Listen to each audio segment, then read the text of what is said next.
انسان کی زندگی میں دو قسم کے حالات آتے ہیں، ایک ہے خوشی کا اور ایک ہے غم کا۔ اللہ سبحانہ و تعالیٰ کی ذات ہمیں، ہمارے دلوں کو، ہماری نیتوں کو، ہمارے کاموں کو دیکھ رہی ہے۔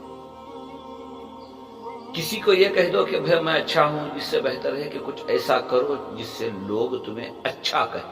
اگر تمہاری سوچ اچھی ہے تو دیر ہی صحیح اللہ سبحانہ و تعالیٰ ضرور عزت عطا کرے گا۔ اگر تم لوگوں کے بارے میں برا سوچتے ہو یا ہم برا سوچتے ہیں تو وہ اللہ سبحانہ و تعالیٰ دیکھ رہا ہے، اور وہ بری سوچ کا جو نتیجہ ہے وہ ہماری ہی زندگی میں پلٹ کر آتا ہے، جس کی وجہ سے کبھی نقصان، کبھی ذلت، کبھی دکھوں کا سامنا کرنا پڑتا ہے۔ اللہ تعالیٰ نے فرمایا میں تیرے گمان کے ساتھ ہوں، اگر اچھا گمان رکھے گا تو تیرے ساتھ ضرور اچھا ہوگا، اگر تیرا گمان برا ہوگا تو ضرور تیرے ساتھ برا ہوگا۔